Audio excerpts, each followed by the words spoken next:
Hey guys, and welcome to part 3 of my video on demonstrating what the quest system is capable of. So if you guys paid attention to the last video, you might have noticed that at the end, when I took a look at the items that I have after getting the rewards, I had two instances of the item repeating. So it was a bug that I had fixed some time after I made that first couple of parts of the video. So let's demonstrate the fix to it.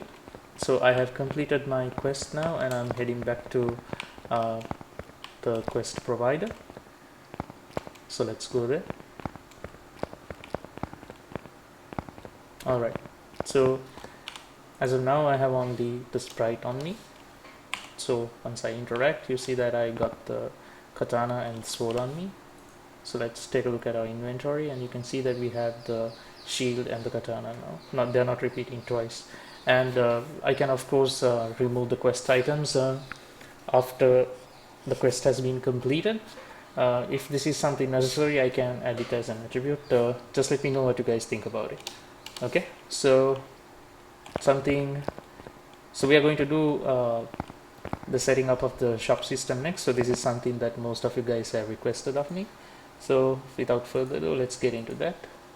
So to set up the shop system, we first need to create our currencies, and then we're going to set up the vendor NPCs and set up some items for buying and selling. Alright, so we start by creating an empty game object here. We call it currency manager. So once this game object has been created, we add this quest system currency manager script to it. We maintain two currencies here. For this instance, we are going to have gold and silver. You can see that we have an option to maintain conversion rates. They are pretty much exchange rates, where you specify what currency you can convert silver into, and specify the selling rate and the buying rate on that currency. So this was intended to be used in the banking system that I was implementing, so it's not complete yet, and so for our intents and purposes, we'll only be using the currency list without using the conversion rates.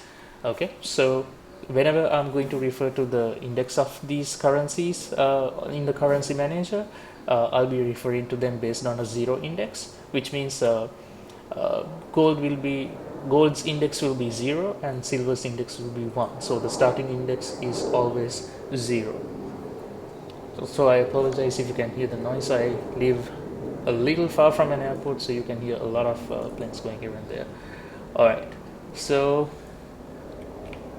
yeah, so once the currency manager has been set up, we are going to create some items for these currencies. So the reason why the currencies are being set up as items is because it allows you to expand into a variety of options, like being able to drop coins or currencies as loot, and you'll also be able to pick them up. So it kind of gives you the functionality that most of the RPGs today have. Alright, so let's start by creating these items. So you need to go to the item list data. So I open the item list, and I'm going to create a new item. I'm going to call it gold. Let's give the description also.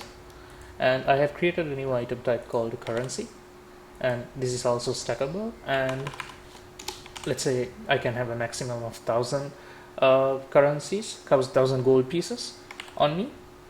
And you need to specify a drop object, which will be the lootable object that will appear when the player or the enemy is dead.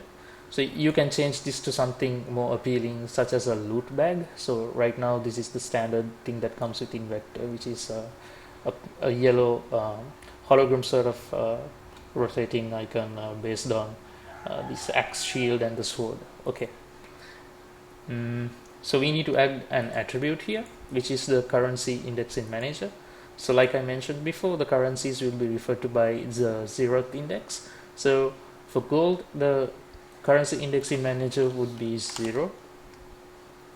So once you're done with that, let's just create this item, and then let's duplicate this item and create silver. So one thing I couldn't do here is to maintain an icon, and since I don't have anything fancy on me, I'm just going to use whatever I have on the quest manager, on the item manager's icon list. Okay, so I have set up two icons for gold and silver. I have set up the silver coins, and the currency in index manager should be 1 for silver. So that's our setup for gold and silver. So let's add these items into our item manager. So I'll start by removing whatever items we have here and going to add some currencies. So I added some gold and some silver. I'm going to override the amounts that I have here by setting 100 and 100. So I have 100 pieces of gold and 100 silver pieces to begin with. Okay, so next up we need to set up some prices for these items. So before we create the prices for items, let's go ahead and set up an NPC, a vendor. So we go to quests, create NPC from the Invector dropdown, and we select seller from this list. Like before, you can choose to use an already existing prefab on the scene, or you can start by choosing one of the already existing ones. So I'm going to use the VBot custom. Notice that it pulled up the animation controller, and I'm going to use VAction text here. So I'm not going to make this vendor the target of any quest, so I'm not going to add any quest list. And I'm going to point this to an item list that's used to create the item manager. So it would be better if you can always go choose the exact item list like this and drag and drop it here. So okay, so let's create it. You'll see that we pretty much created another character just like the provider. So if you go and take a look at the internal game objects, you'll see that there's a child object by the same name as the parent, which has the action tag and belongs to layer triggers. So like I mentioned earlier, this is to prevent any conflict between layers when it comes to interacting with these objects. Alright, so let's bring this guy to some place where we can interact with him. Let's rotate him so that he faces us. Oops, I think I just moved the transform here, so let's bring the entire object. Make sure that you always move the entire object and not the child game object. Alright, so he's facing us now, so this should be good.